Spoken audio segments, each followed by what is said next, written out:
nginep dia di sana sehari semalam, kemudian nanti pulang ke rumah, ini hadiah, ya.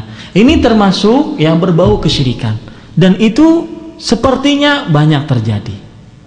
Ya, ini para ikhwah sekalian dirahmati Allah SWT. Jadi itu sudah saya jelaskan. Nah, sekarang ada pertanyaan kedua, apa hukum membersihkan kuburan? Maka kalau diperlukan diperbolehkan. Kalau seandainya tidak diperlukan, maka dia bukan sebuah ibadah. Ya. Nah, yang sering terjadi adalah membersihkan kuburan dianggap sebagai sebuah ibadah. Bahkan kadang-kadang katanya termasuk tanda ketidakbaktian seorang anak kepada bapak ibunya adalah tidak membersihkan kuburan. Ya kan? Itu terjadi di beberapa masyarakat, keyakinan seperti itu. Yang merupakan bakti kepada orang tua adalah berdoa untuknya, bersodakoh atas namanya, kemudian menghajikannya, kemudian mengumrohkannya, ya, kemudian menyambung tali silaturahim teman-temannya. Bapak kita punya teman, bapak kita sudah meninggal, kita sambung tali silaturahim kepada beliau atau kepada teman-teman beliau. Nah, ini jadi seperti itu. Kalau seandainya diperlukan, diperbolehkan, tapi dia bukan ibadah. Allahu a'lam. Kemudian saya ingatkan lagi sebentar, di sana ada kebiasaan juga ibadah ziarah yang bid'iyah, ziarah kubur yang bid'iyah, yaitu ziarah kubur yang ziarah kubur yang diwaktui dengan waktu tertentu. Disebut mungkin dalam bahasa kita itu orang kalau seandainya ziarah kubur sebelum Ramadan, bukan nyekar, ya. Nyekar adalah sebuah kegiatan, yaitu berziarah kubur pada waktu-waktu tertentu, seperti sebelum hari raya, sebelum Ramadan. Maka ini adalah ziarah yang bid'iyah, yang tidak ada contohnya dari Rasulullah SAW. Ada lagi? Di tempat anak ada kuburan, dulu nggak dipakai, terus kuburan dibongkar, sekarang dibangun masjid, boleh gitu? Kuburannya dibongkar dan dibangun masjid. Semestinya pertama, sebelum itu, kuburan itu tidak boleh dibongkar, karena termasuk sesuatu yang dilarang oleh para ulama fikih, yang sangat terlarang, yaitu membongkar kuburan muslim. Ya, kuburan itu sesuatu merupakan kehormatan kaum muslimin, karena mereka sebagaimana kita tidak boleh menyakiti kaum muslimin ketika hidup, maka kita tidak boleh juga menyakiti mereka ketika meninggal. Maka tidak boleh dibongkar kecuali dalam keadaan darurat. Kemudian untuk dijadikan sebagai masjid, maka kalau seandainya sudah dibongkar tidak ada lagi kuburannya, berarti selesai, boleh. Tapi kalau seandainya sudah masih ada di dalamnya kuburan-kuburan, nggak boleh. Wallahu a'lam. Kalau kadar untuk berziarah kubur bagaimana? Kadarnya seperti apa? Kehendak kita? Sesuai dengan kemampuan kita masing-masing. Tidak ada waktu tertentu, batasan waktu dalam berziarah kubur. Ketika kita ingin berziarah kubur, kita ziarah kubur. Kalau seandainya ada waktu, berziarah kubur. Kalau seandainya tidak ada waktu, tidak usah berziarah kubur. Allahu a'lam. Itu kayaknya ada pertentangan antara mendoakan orang yang sudah meninggal sama hadis idza mata ibnu adam qata amalu illa bi salasatin. Illa min thalath. Ya, kayaknya ada pertentangan gitu, kita bisa mendoakan sedangkan dia Ya, coba perhatikan hadis Rasulullah sallallahu alaihi wasallam. Idza mata ibnu adama inqata'a amaluhu illa min thalathin. Jika seorang anak Adam meninggal, maka amalannya terputus kecuali dari 3 perkara. Shadaqatun jariyah, sedekah jariyah, sedekah yang mengalir terus sedekahnya.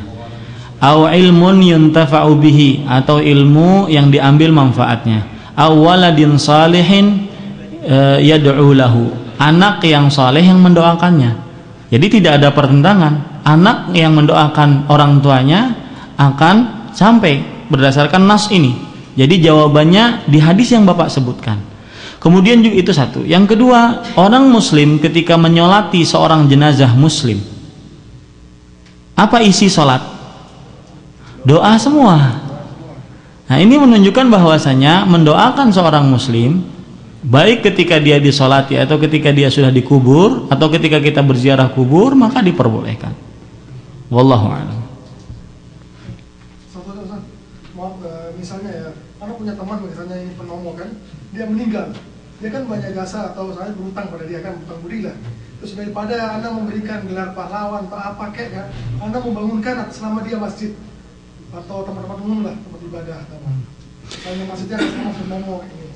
Ya, boleh saja seseorang membangun masjid, ya, masjid kemudian di pahalanya untuk seorang temannya atau seorang orang tuanya, boleh saja. Bahkan itu termasuk sedekah jariyah, ya, sedekah jariyah yang akan mengalir terus selama masjid itu digunakan oleh kaum muslimin untuk sholat, untuk baca Quran, untuk berzikir, untuk kegiatan-kegiatan agama Islam, maka selama itu pula pahalanya akan mengalir kepada orang yang diniatkan kepadanya. Menandai kuburan tidak kadang-kadang gede kuburan, nggak tahu di mana lokasinya. Menandainya dengan apa? Ya, dengan batu misalnya. Iya. Yang dicontohkan oleh Rasulullah SAW adalah kalau kita mengubur mayat, maka kuburan tersebut dijadikan seperti punuk unta bentuknya seperti ini, ya. Kemudian kita tempatkan batu, ya, batu. Ini sebagai tanda bahwasanya itu adalah kuburan, agar tidak diduduki, tidak diinjak, tidak dilalui dengan seenaknya. Karena itulah tadi kehormatan orang Islam tidak boleh. Dan itu dilarang oleh Rasulullah SAW untuk menjalani, ya, tidak diperbolehkan. Nah, yang dilarang adalah memberikan nama. Itu tidak ada contohnya dari Rasulullah SAW, dan itu kebiasaan orang-orang selain Islam. Allahu a'lam. Menguburkan di mana saja, yang penting dikuburkan, ya, di mana saja. Mau di samping rumah, mau di samping mall, ya silahkan. Tetapi lebih baik dikuburkan di pekuburan kaum muslimin agar kuburannya tidak diganggu dengan alasan macam-macam. Ya, tapi asalnya diperbolehkan. Allahu a'lam. Dari yang mengatakan kalau kita masuk kubur itu jangan pakai sandal itu. Ada hadisnya sahih, ya.